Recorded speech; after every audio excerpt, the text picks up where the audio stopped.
हमने पिछली वीडियो में सेक्शन 10, 11, 14, 16, 20 हम देख लिए थे। आज जो हम सेक्शन 13 और 17 इनको देखेंगे, ये मेंस पॉइंट ऑफ व्यू से एग्जाम में आने वाले क्वेश्चन है। सेक्शन 13 जो है राइट्स के बारे में बात करेगा, लेसी के और परचेसर के, और सेक्शन 17 जो है एक ऐसे व्यक्ति को जो है स्पेसिफिक परफॉर्मेंस का सूट लाने से रोकेगा जिसके पास कोई भी टाइटल नहीं है। दोनों इंटरकनेक्टेड है, तो इसलिए हम इन दोनों सेक्शन को एक साथ देखेंगे, सेक्शन 13 एंड सेक्शन 17। देखिए, यह है सेक्शन 13, यह है स्पेसिफिक राइट। एक स्पेसिफिक राइट है ये, अगर आप देखा जाए सेक्शन को, ऑफ परचेसर जो कोई प्रॉपर्टी खरीद रहा है, और लेसी। देखिए, परचेसर कौन होता है? जो प्रॉपर्टी खरीदता है, जो प्रॉपर्टी परचेस करता है, ठीक है, वो परचेसर होता है। और जो प्रॉपर्टी लीज पे लेता है, यानी जिसको जो है प्रॉपर्टी कुछ समय के लिए, कुछ ड्यूरेशन के लिए चाहिए, तो वो लीज पे प्रॉपर्टी लेता है, ठीक है। ये जो सारे रूल्स है सेल और लीज के, ये सारे ट्रांसफर ऑफ प्रॉपर्टी एक्ट में भी इनके रूल्स है, टीपीए में भी इनके रूल्स दिए हैं। ट्रांसफर ऑफ प्रॉपर्टी एक्ट में कि जो है सेल के जो प्रोविजन है सेक्शन 54 टू सेक्शन 57, और फिर आपको लीज अगर देखना हो तो सेक्शन 105 टू 117 के अंदर लीज के कुछ राइट्स बताएं। तो जो पर्सन प्रॉपर्टी खरीदता है वो परचेसर, जो लीज पे लेता है वो लेसी। तो इन दोनों के राइट्स है अगेंस्ट, किसके अगेंस्ट में? अगेंस्ट वेंडर और लेसर। यानी ये जो वेंडर है, जो प्रॉपर्टी जो बेच रहा है वो परचेसर को, वो लेसर, और सॉरी वेंडर, और लेसर कौन? जो लीज पे दे रहा है, तो वो लेसर होता है। तो इनके अगेंस्ट राइट है, ठीक है। तो हम सेक्शन को स्टार्ट करते हैं, सेक्शन 13 सबसेक्शन 1। देखिए, सबसेक्शन 1,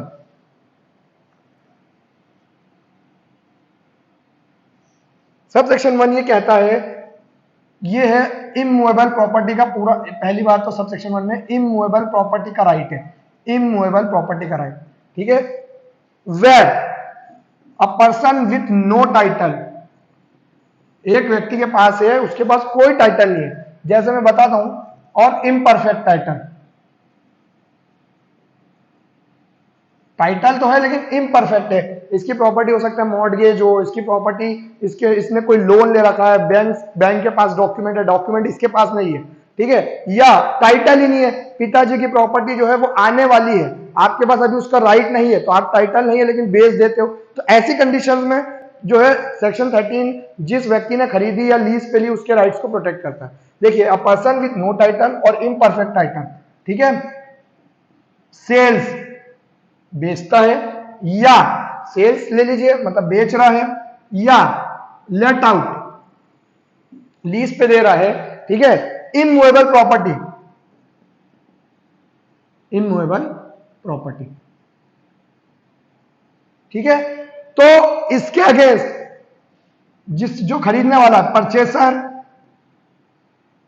जो खरीदने वाला, लेसी जो लीज पे ले रहा है, has certain rights under this section. जो राइट्स है वो क्लॉज ए से लेके टू क्लॉज डी तक के, ए से लेके तो क्लॉज डी तक के जो राइट्स है वो परचेसर और लेसी के पास कुछ राइट्स अवेलेबल है।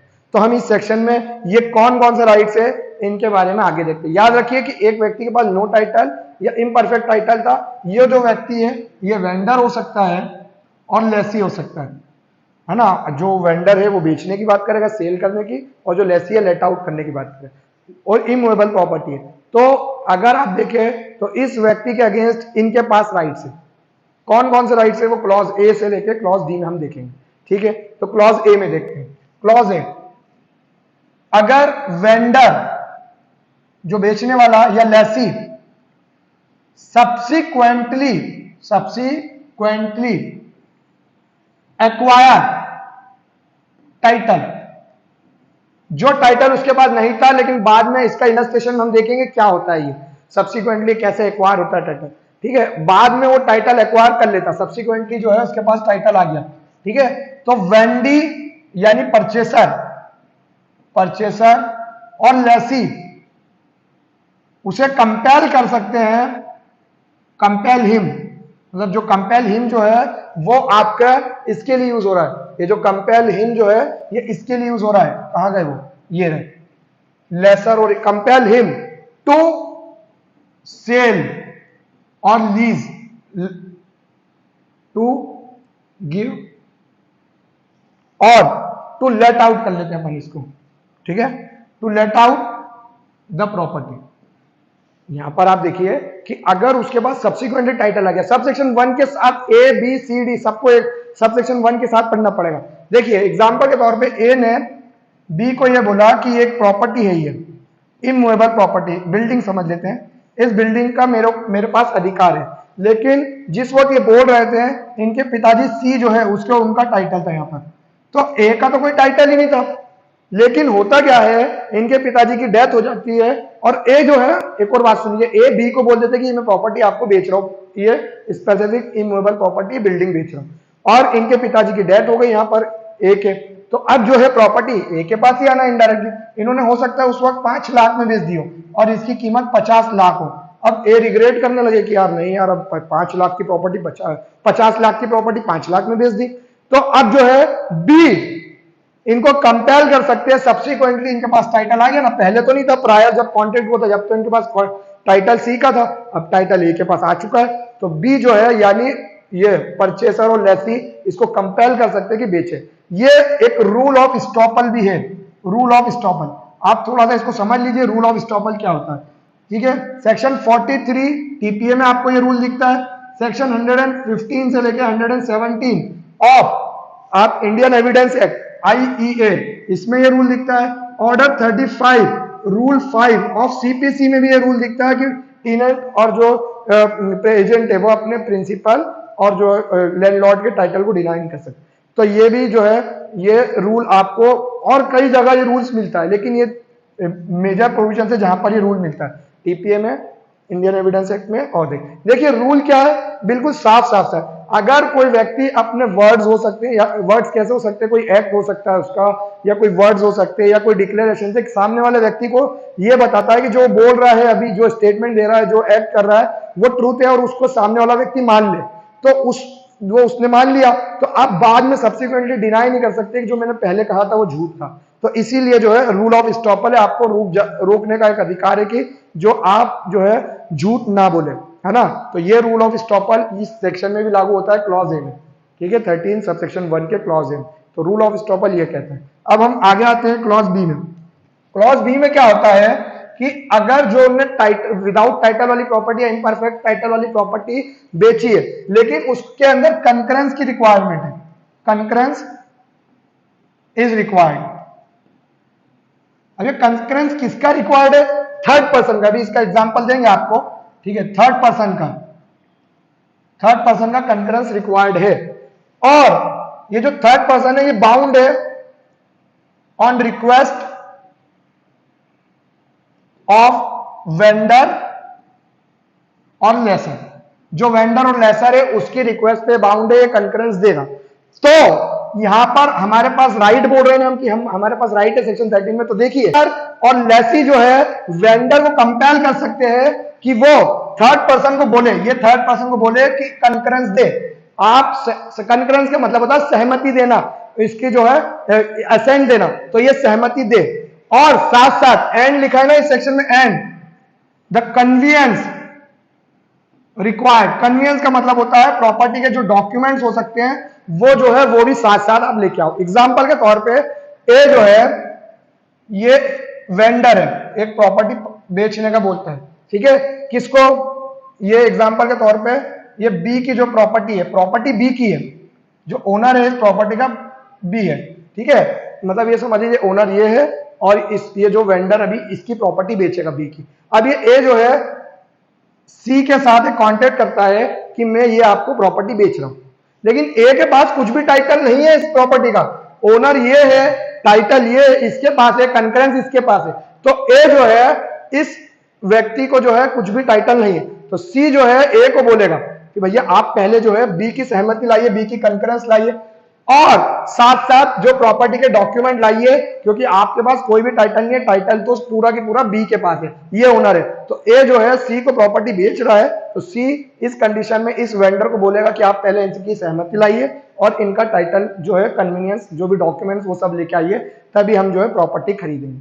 ठीक है, फिर क्लॉज सी में क्या है, इन्होंने एक प्रॉपर्टी को जो है वेंडर की बात है पूरी, वेंडर ने जो है एक प्रॉपर्टी को सेल करने की बात की। ठीक है, और वो प्रॉपर्टी थी इनकम्बरेंस्ड, इनकम्बर्ड प्रॉपर्टी थी वो, यानी इसके ऊपर लोन था। इनकम्बर्ड का मतलब होता है लोन होता है।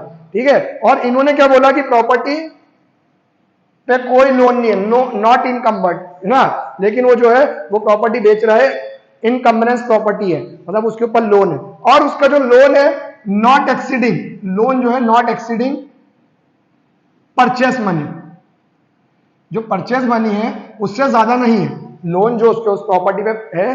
तो और एक और चीज है इसके अंदर कि जो वेंडर है या लेसर, यहां पर लेसर नहीं आएगा, यहां पर वेंडर ही, वेंडर जो है उसके पास ओनली राइट टू रिडीम है, रिडीम करने का अधिकार। देखिए रिडीम करने का अधिकार सेक्शन 60 ऑफ टीपीए में एक अधिकार है। ठीक है, ये मॉर्गेजर के पास अधिकार होता है रिडम्पशन का, कि अपनी प्रॉपर्टी के जो भी प्रिंसिपल मनी या जो भी अमाउंट है वो पे करके अपनी प्रॉपर्टी, जिस भी मॉर्गेजी के पास प्रॉपर्टी है उसको छुड़वा ले।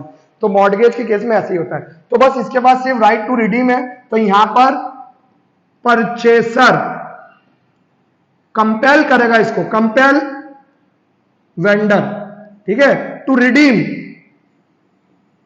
प्रॉपर्टी, उसको प्रॉपर्टी को रिडीम करे एंड टू गिव कन्वीनियंस, उसको सारे के सारे जो है प्रॉपर्टी के टाइटल प्रोवाइड करे और उस प्रॉपर्टी को रिडीम करे। याद रखिए property not exceeding purchase money.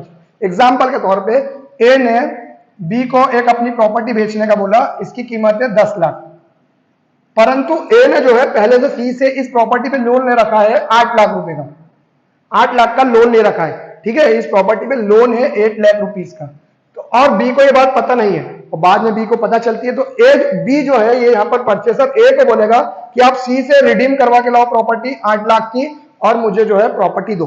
ठीक है, तो 8 लाख रुपए जो है पहले उनको पे करना पड़ेंगे ए को सी को, और रिडम्पशन करवा के पूरी प्रॉपर्टी जो है ए को बी को देना पड़ेगी, और सी से जो जो सी के पास टाइटल है, सी हो सकता है यहाँ पर बैंक को, इससे जो जो टाइटल इसके पास जो भी डॉक्यूमेंट रखे वापस इसको बी को लौटाना है। तो ये है क्लॉज सी। अब क्लॉज डी तो बहुत आसान है। क्लॉज डी में देखिए यहां पर होता क्या है, यहां पर वेंडर और लेसर एक स्पेसिफिक परफॉर्मेंस का सूट ले आते हैं। इसी केस में स्पेसिफिक परफॉर्मेंस का सूट ले आते हैं किसके अगेंस्ट, परचेसर और लेसी के अगेंस्ट। सूट स्पेसिफिक परफॉर्मेंस का लिया है अगेंस्ट परचेसर और लेसी, इनके अगेंस्ट स्पेसिफिक परफॉर्मेंस का सूट लिया है, एसपी स्पेसिफिक परफॉर्मेंस। और कोर्ट ने क्या किया, court dismissed his suit, court ने उसका डिसमिस कर दिया सूट, डिसमिस्ड सूट। ठीक है, क्यों किया है डिसमिस, क्योंकि इसके पास कोई टाइटल नहीं था, for want of title, for want of title और नो टाइटल, आपके पास कोई टाइटल नहीं है और ये टाइटल की कमी है, इसके लिए आपका सूट रिजेक्ट हो जाता है। तो जो है कोर्ट, ये जो परचेसर है और लेसी है, ठीक है, कोर्ट में, ठीक है, कोर्ट जो है यहां पर मे वर्ड हटा लेते हैं अपन, कोर्ट, ठीक है, यहां पर at the request of purchaser और लेसी अवॉर्ड द कंपनसेशन, जो भी कंपनसेशन है इन द फॉर्म ऑफ, हो सकता है मनी, इसको दिलवाएगी। इसका जो कॉस्ट है, कॉस्ट ऑफ सूट, इनने जो कॉस्ट ऑफ सूट लगाया परचेसर और लेसी ने, वो दिलवाएगी। इसके ऊपर जो इंटरेस्ट है वो दिलवाएगी। कॉस्ट ऑफ जो है, कॉस्ट अवॉर्डेड बाय कोर्ट, जो कोर्ट ने अवॉर्ड किया, cost awarded by court, court हो सकता है कि कोर्ट ने ये बोला कि पूरा की पूरा कॉस्ट जो है वेंडर और लेसर को ही उठाना है, वो दिलवाएगी। और इसके ऊपर जो इंटरेस्ट है वो दिलवाएगी कोर्ट, सारे इंटरेस्ट वगैरह सब कुछ इसको दिलवाएगी, और डेफिशिएंसी वगैरह के लिए जो जो चीजें हैं सब इसको दिलवाएगी कोर्ट, क्योंकि ये जो है इसके पास सूट टाइटल ही नहीं था और कोर्ट ने इसका टाइटल जो है सूट डिसमिस कर दिया स्पेसिफिक परफॉर्मेंस। एग्जाम्पल के तौर पे अपन देखते हैं, ए ने बी से एक बाइक खरीदने की बात की, ठीक है, अब ए के पास तो इस बाइक का कोई टाइटल ही नहीं है, ना इसके पास डॉक्यूमेंट है ना कुछ है, लेकिन ए कोर्ट जाता है और बोलता है कि बी जो है मुझे 5 लाख की बाइक बेचना है, लेकिन बी खरीद ही नहीं रहा है, बी में से जो है बाइक नहीं खरीदता है, इसके खिलाफ स्पेसिफिक परफॉर्मेंस करो। तो जो क्या होता है, कोर्ट डिसमिस कर देती है, जाइए कि आपके पास इस बाइक के कोई भी टाइटल नहीं है, इसका ओनर तो और कोई है, ओनर तो सी है इसका, तो आपके पास तो टाइटल ही नहीं है। तो जो बी ने जो इस केस में जो सूट के जो भी कॉस्ट लगा है, जो इसके पास जो भी मनी दिया है, या बी ने हो सकता है कि एडवांस मनी, इसमें एक चीज और ऐड कर लीजिए, जो एडवांस मनी है वो भी जो है बी का जो लगा है, बी ने 1 लाख रुपए हो सकता है एडवांस दे दिए, वो सब रिटर्न करवाएगी कोर्ट और ए को बोलेगी कि सारे पैसे दो, चाहे कॉस्ट हो, चाहे जो भी जितनी भी कॉस्ट है और उनके ऊपर इंटरेस्ट है, from the date of suit till the date of जो भी हियरिंग होगी, वो सारे के सारे कॉस्ट वगैरह पे इंटरेस्ट वगैरह सब दिलवाएगी कोर्ट। ठीक है। और लास्ट इसमें आप जो बात है सबसेक्शन 2, ये बोलता है कि ये जो सब क्लॉज ए से मूवेबल प्रॉपर्टी जो है उस पे भी जो बात सेक्शन 1 सेक्शन 13 सबसेक्शन 1 के क्लॉज ए से लेके तो डी तक, A and D, A to D, जो बात क्लॉज ए से लेके डी तक के सेक्शन 13 में जो इमूवेबल पर लग रही थी, वो बात मूवेबल प्रॉपर्टी पे भी लागू होगी। ये है सेक्शन 13 कि ये राइट है कुछ व्यक्तियों के। अब देखिए हम आ जाते हैं सेक्शन 17 पे। सेक्शन 17 क्या बोलता है? A person with no title, एक व्यक्ति है जिसके पास कोई टाइटल नहीं है और इम्परफेक्ट टाइटल, तो इसके फेवर में जो है नो स्पेसिफिक परफॉर्मेंस, इसके फेवर में कोई स्पेसिफिक परफॉर्मेंस नहीं होगा, एसपी स्पेसिफिक परफॉर्मेंस कोई नहीं होगा। ठीक है। तो यही आपको सबसेक्शन 1 में मिल जाएगा कि एक व्यक्ति है 17 के जो जिसके पास कोई भी टाइटल नहीं है, इम्परफेक्ट टाइटल है और वो स्पेसिफिक परफॉर्मेंस कराने जाता है, तो उसके फेवर में स्पेसिफिक परफॉर्मेंस नहीं होगा। कैसे? ए जो है इमूवेबल प्रॉपर्टी, ये वही बात है, इमूवेबल प्रॉपर्टी को जो है इसके जो है परचेसर हो सकती है, लेसर हो सकता है और वेंडर हो सकता है। ये इन्हीं व्यक्तियों को बस बार किया गया कि आप सूट नहीं ला सकते। इमूवेबल प्रॉपर्टी किसी को बेचने की बात करता है, बट विदाउट टाइटल मतलब नो टाइटल, और अगर टाइटल होता भी तो इम्परफेक्ट था इसका टाइटल, अभी इसके पास प्रॉपर्टी का टाइटल नहीं है। तो इस व्यक्ति को क्लॉज ए की कंडीशन में अगर ही नोज वो जानता है that he has no title, उसके पास कोई टाइटल नहीं है, नो टाइटल, उसके बाद भी वो बेचने की बात करता है और बाद में स्पेसिफिक परफॉर्मेंस कराने आता है, तो कोर्ट परफॉर्म नहीं करेगी। कैसे? ए जो है इसको पता है, क्या पता है कि ये बी को एक प्रॉपर्टी बेचने जा रहा है ये वाली, और इसके पास इस प्रॉपर्टी का कोई टाइटल नहीं है, इसका मालिक तो सी है, जो सी का इसका लेना देना ही नहीं है ना। आपने डॉक्ट्रिन ऑफ इलेक्शन देखा होगा पीपीए में, तो वो यही व्यक्ति है कि इसकी प्रॉपर्टी जो है ये बी को बेच देगा और सी को जाके बोलेगा कि आप जो है आप पैसे रख लो या प्रॉपर्टी रख लो, ये डॉक्ट्रिन ऑफ इलेक्शन की बात। तो वही बात है, यहाँ पर ए सी की प्रॉपर्टी बी को बेच देता है कि ये लो, लेकिन इसके पास कोई टाइटल नहीं है और बी जो है इसको पैसे नहीं देता है। क्यों? क्योंकि बी बोलता है टाइटल ला के दो, डॉक्यूमेंट ला, और ये जानता है कि मेरे पास टाइटल नहीं, और कोर्ट जाता है कि स्पेसिफिक परफॉर्मेंस करो, नहीं, कोर्ट इसके फेवर में स्पेसिफिक परफॉर्मेंस नहीं करेगी। ठीक है। और बी के अंदर है कि हु बिलीव्स, यहां पर बिलीव करता है, बिलीव्स टू हैव टाइटल, ये बिलीव कर रहा है, believes to have good title, but he has no title, वो बिलीव कर रहा है कि मेरे पास गुड टाइटल है, लेकिन उसके पास कोई टाइटल नहीं है, कोई टाइटल नहीं है। तो जो है ये सोच रहा है कि मेरे पास फ्यूचर में कुछ अच्छा टाइटल आ जाएगा। जैसे एग्जांपल के तौर पे इस वाले इलस्ट्रेशन को यहां देखते हैं, ए जो है बी को एक प्रॉपर्टी बेचने का बोलता है जो इसके फादर सी की है, ये इनके फादर है।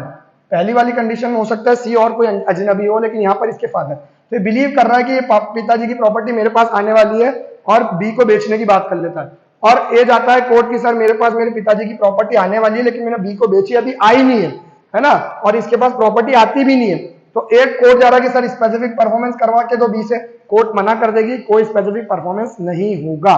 ठीक है। फिर उसके बाद अपन जो है लास्ट सब सेक्शन देखते हैं, सब सेक्शन 2 ऑफ सेक्शन 17।